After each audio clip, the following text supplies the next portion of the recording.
in accordance with Broadwater County subdivision regulations. The plan shall be equally acceptable to the FBHJ, the applicant, and the county governing authority.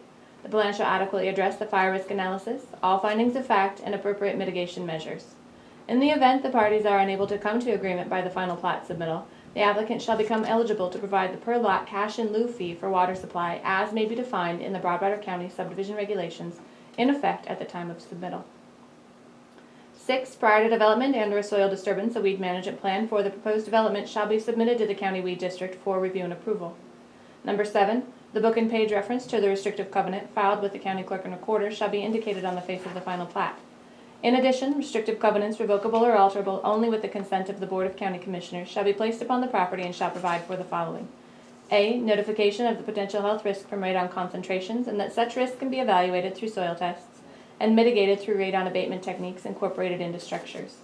B. A notification that all dwelling units within the subdivision should be constructed to specifications which meet or exceed equivalent provisions in the applicable state building code for this seismic zone, which is Zone 3. C. Notification of the potential degradation of existing emergency services due to the potential for growth in a rural area. D. Any additional replacement or relocated utility lines shall be installed underground in accordance with county subdivision regulations unless otherwise determined by the utility provided.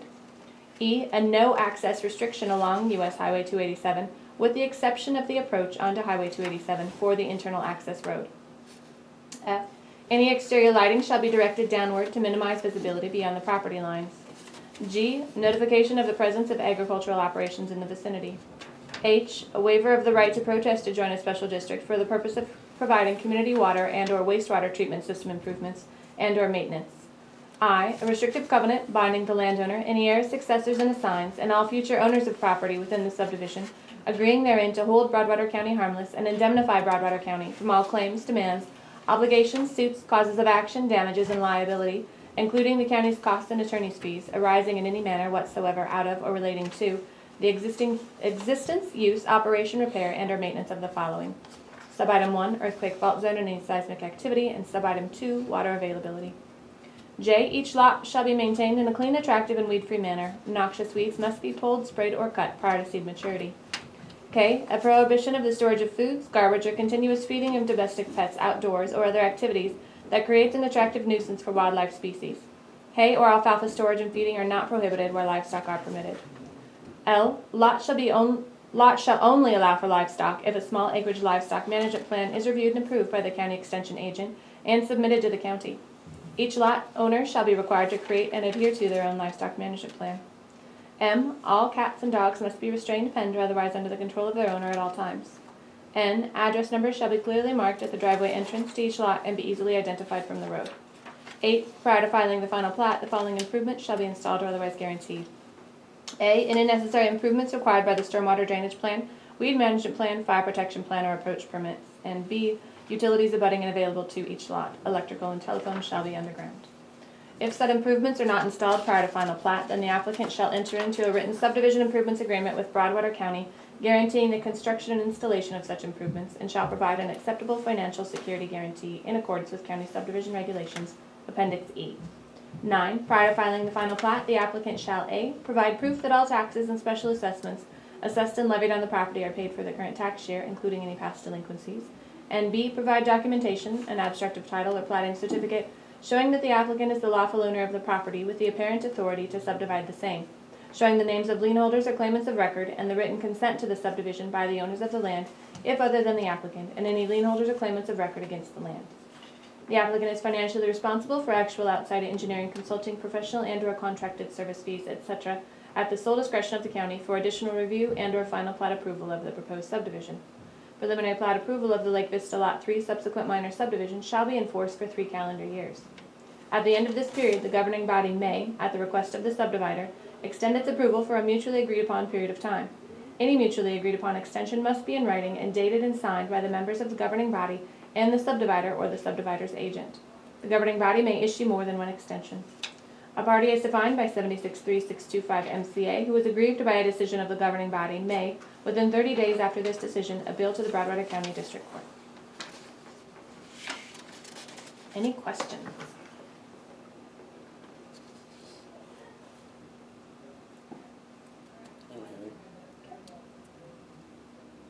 I have a few, Yes, ma'am. if I may.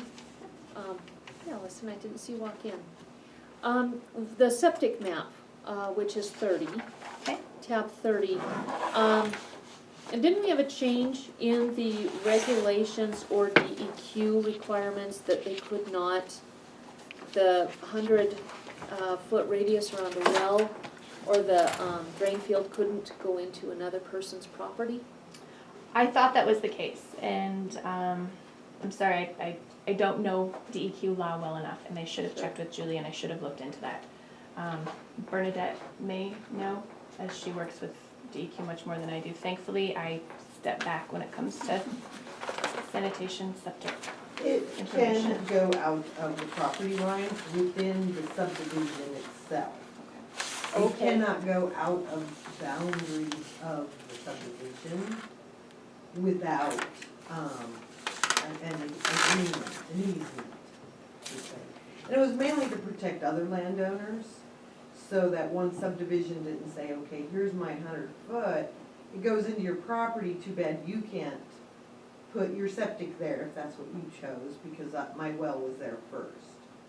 So it can go over lot lines, but without an easement, it has to stay within the subdivision boundary. That makes sense. Okay, thank you.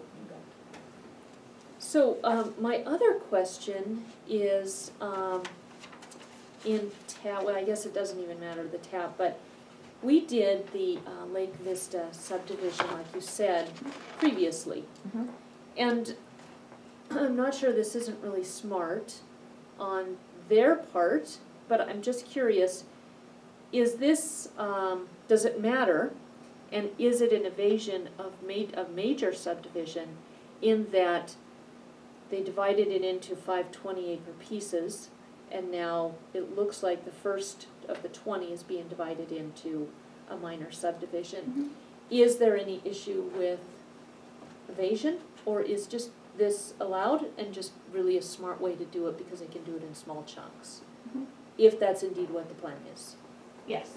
And full disclosure, I did have a pre-application meeting with the developer's representative, Bernadette, to develop just across the road from this. So you will be getting that in a few months. Something similar to what you're looking at today, just on the other side of Alaska Trail. So there really is nothing in MCA that discusses evasion of a major. And in fact, this may be not as financially smart for the developer to come in and do majors because of our county fees. Our county fees are a la carte, so you have a base fee of for any development, well, for a minor, let's say $1,500 plus $100 per additional lot. So for this development, he's paying $2,000 just in preliminary V fees. That doesn't include weed fees. If he were to do it as a major, he would save money if he were to come in and pay that county fee, because it's a $2,000 base fee plus $100 per lot. So he's actually spending more money county-wise for those preliminary reviews. So to answer that question, no, I don't believe he's evading, and this happens frequently with developers. They take the money, the equity that they can take out of selling these lots and put it into the development of future lots. In this case, he may continue. I can't speculate, the representative can't speculate that that's going to happen. What we do know is that across the road they're looking at the same thing. They may look at doing the same thing for all of these lots, but each time they're going to have to pay more fees and they'll have to improve that infrastructure. So there's really no evasion for doing it this way. It really is smart business. And so the reason that the subsequent minor regulation came into effect through legislature, oh gosh, I don't even know how many years ago, was because of that reason exactly, because it was cheaper to do minor subdivisions, because the regulation wasn't as strict to do a minor subdivision. So they came up with this subsequent minor, which essentially the review process is almost identical to a major. There might be a one-off that I can't even tell you what it is right now between a subsequent minor and a major. So the review process is identical. We have to hold a public hearing, the infrastructure has to be improved, it has to, unless it's outside of the growth policy plan, there has to be an environmental assessment done. So there's not a big difference in a subsequent minor and a major for exactly that reason, so that developers don't say, okay, great, I'm gonna I'm gonna save some money. I'm not going to have to put in as much infrastructure, I'm not going to have to be reviewed by everyone, so, does that answer your question? It does, and I agree with you, I think it's a really smart business plan, even though it might be more costly for the developer. Because we've seen the huge developments that sold a lot here and there during the slow years and really have had issues because of that. Mhm. This seems to me a whole lot smarter for the county as well in managing our growth. So, yeah, I'm glad to see it, thanks for the answer. And that's all my questions. Any other comments or questions for Nicole?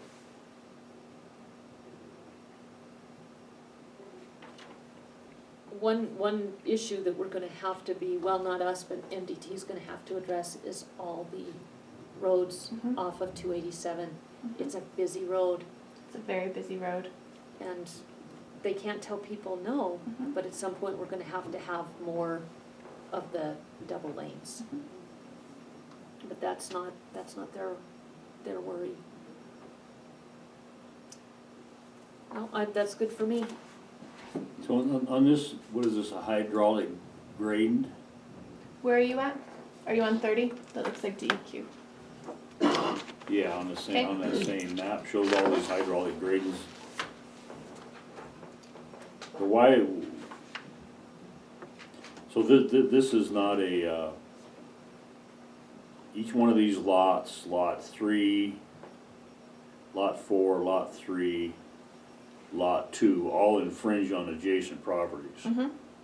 within the same subdivision. Which, yes, according to Bernadette's expertise, which I value greatly, yes, it's okay as long as it's within the subdivision, which is something I did not know. So thank you for that, Bernie. So there's, essentially what they're saying is that there's no protection for that adjoining piece of property if it's within the subdivision. If- Yeah, because the same developer owns all of it and is doing it, so he's, making that call. Now, in what actually goes and infringes on each other property are just the protection zones, it's none of the actual, facilities of the septic system or the well.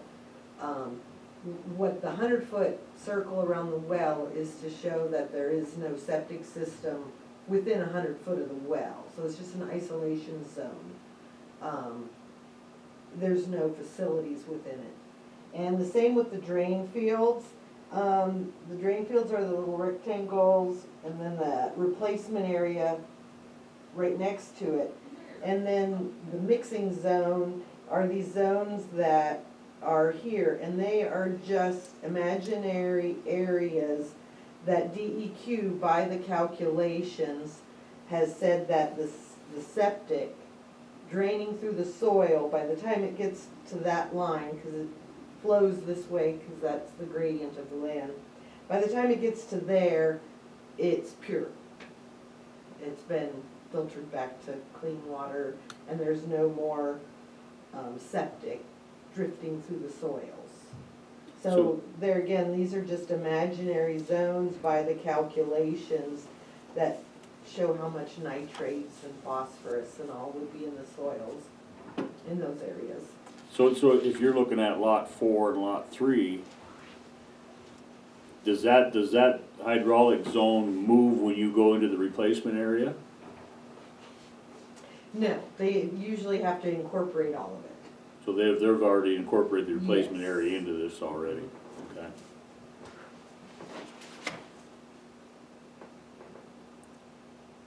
Hey, Nicole, you said that the review is the same as a major, so there was a public hearing? There was a public hearing. Any public comment? Nope. Okay. And I figured you would have brought that forward. No, I'm good.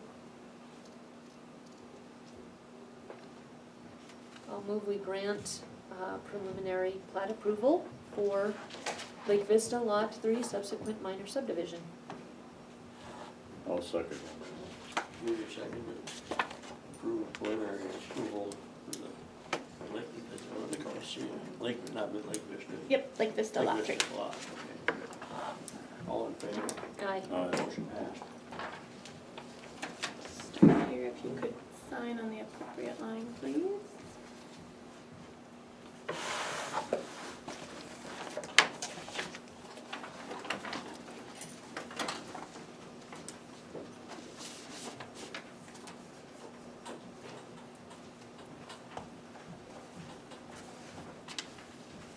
Can I see the agenda for just a moment? I'm sorry. Sure, no problem.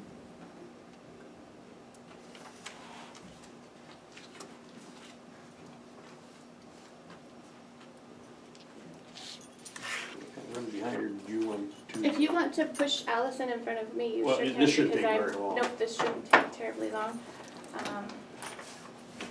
I have a subdivision development. The residents of that development have completed a petition to change the road name. The only small map I could find of the final approval is a DEQ map, so ignore the well and septic lines on there, but just so you have an idea of where this is off of Antelope Road, the northern Antelope Road. And I have the petition here from 3 up to 4 lot owners, so they are the majority.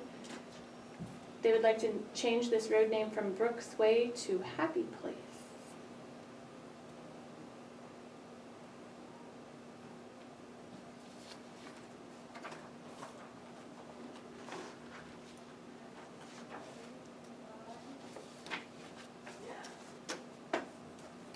It's already Brooks. It Way is already on- Brooks Way. On, so you have to change on your maps and stuff Mhm. back to. Yep, you sure would.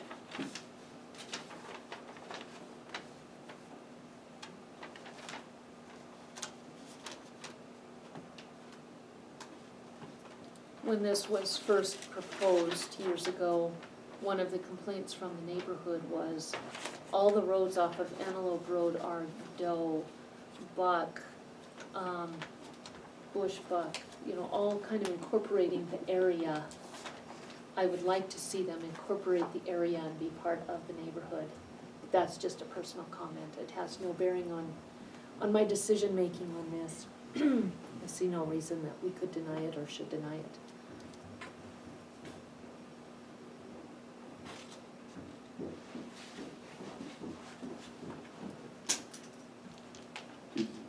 Do they have a formal petition for this or I what? do, and I didn't make copies of it, my apologies, but there it is there.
You know, motions or accept the road change or not.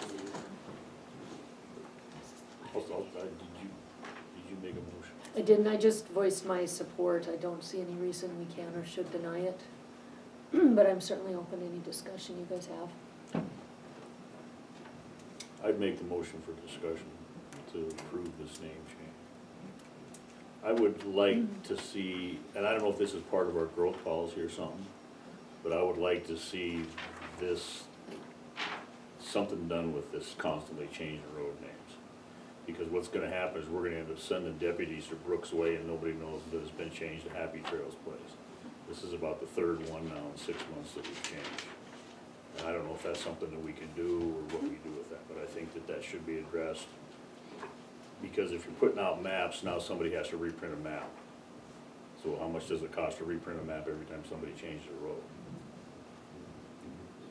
Remind me on the other two, what were the other two that we changed? You know, one was- Ahern to Radcliffe, and that was the most recent one. There was another one I'll somewhere get else, I them, can't yeah. remember what it was. There was one years ago, Uh, but I don't remember any others. Sullivan, Well, we changed Boster Foster's Drive to Sullivan, Sullivan yeah. Ridge Way, yeah. that was a couple And years there's ago. been changes up in the spring. In Springville, we Oh, changed all yeah. of those because they were using 5th, 6th, 7th Right. Townsend, and we already have 5th, 6th, 7th Okay. Townsend, so those ones were changed.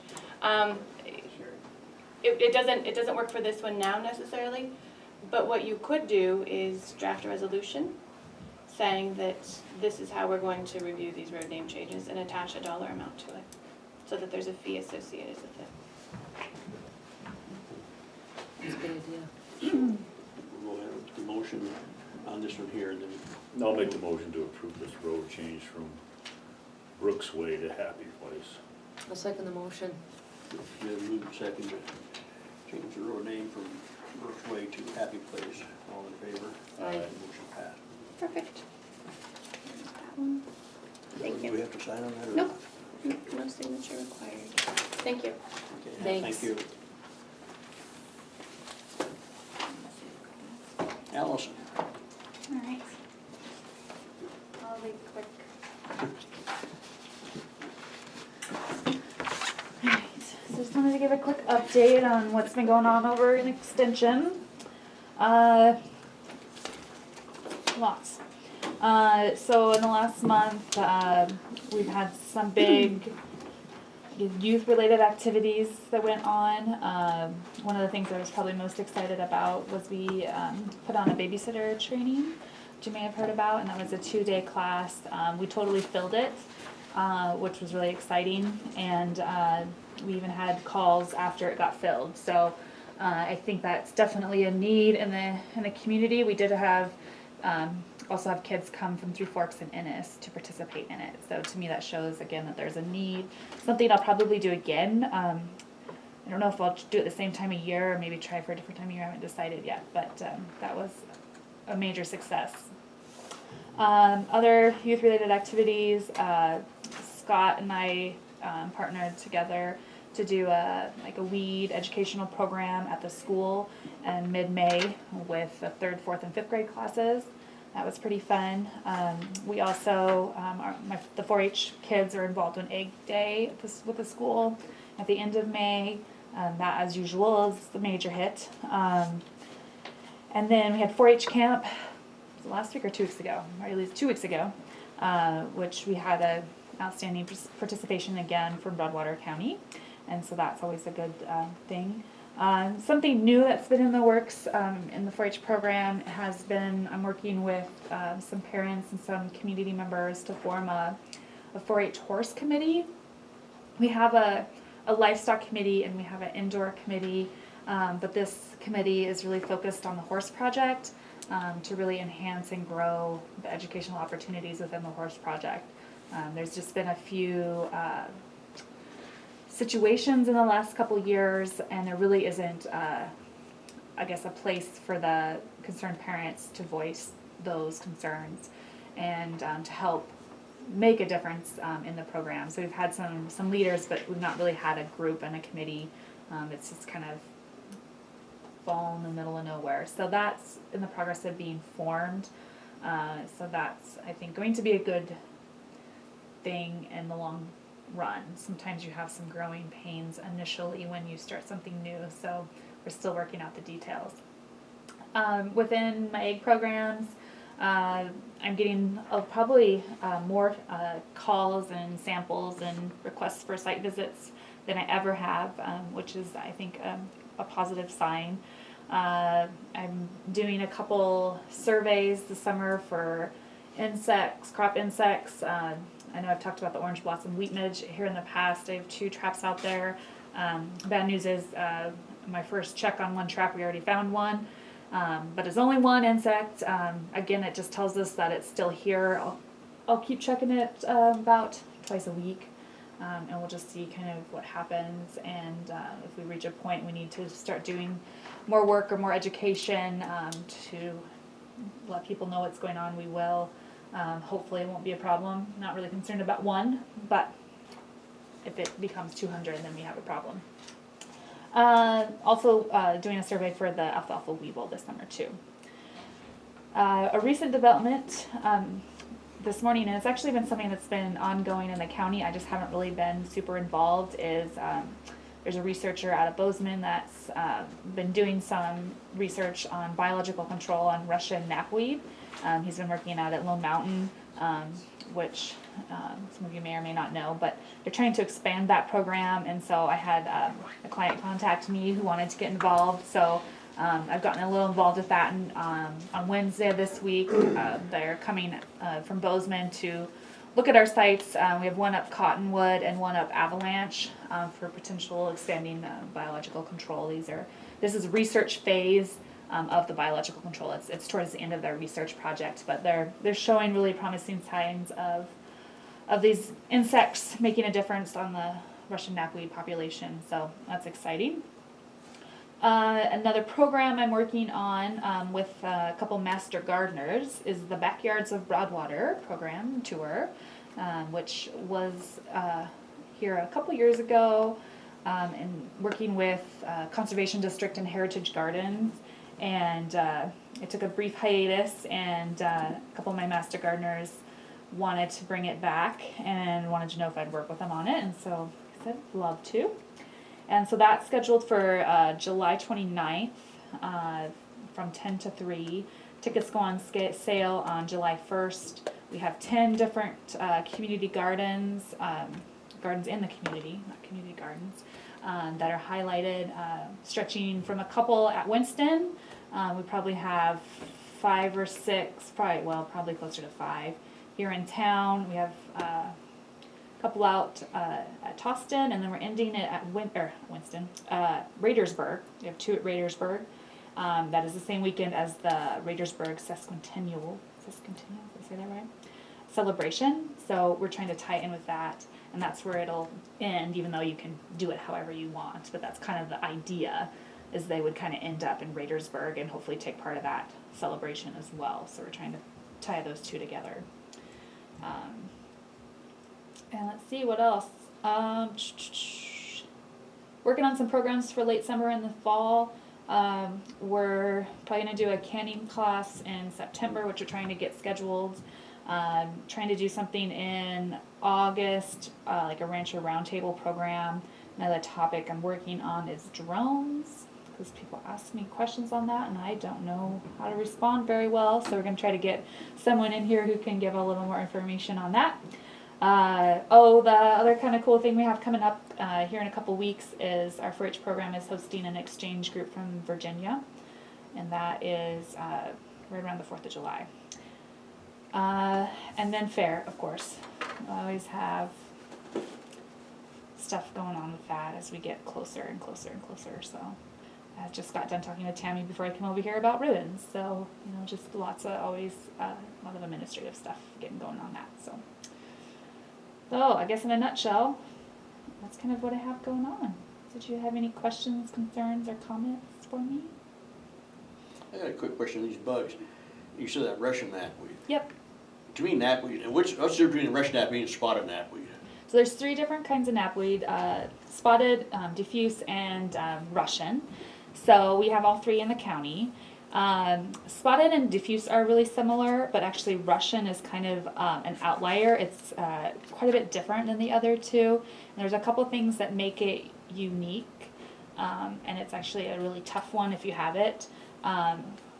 It looks a little bit different. To me, it looks a little bit more like a bush, more like because it's more leafy than spotted knapweed doesn't really have. It has leaves, but they're small. More kind of looks like a skeleton a little bit to me anyway. Russian knapweed is more of a bush. It's more leafy. It's wider, taller.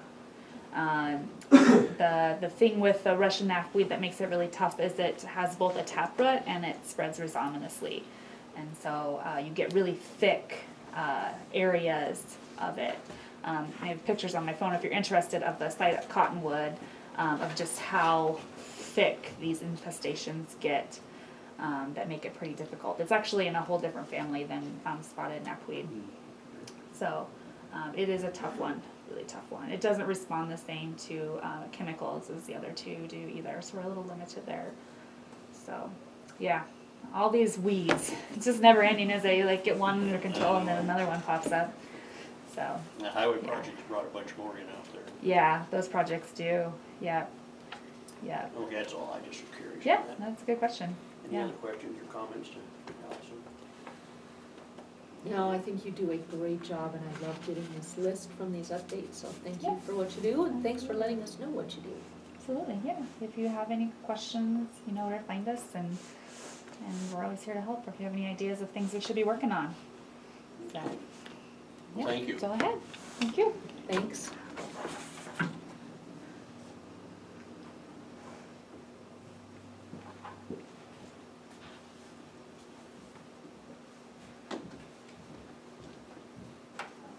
Corey, was there, he just stepped out, or? Yeah, he grabbed his phone and stepped out for a I'll second. be right back too.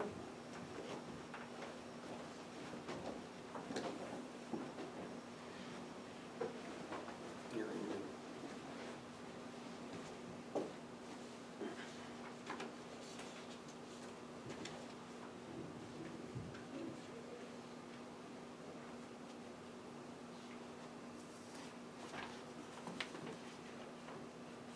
We'll be with you in just a second here. I should say second, a minute or two.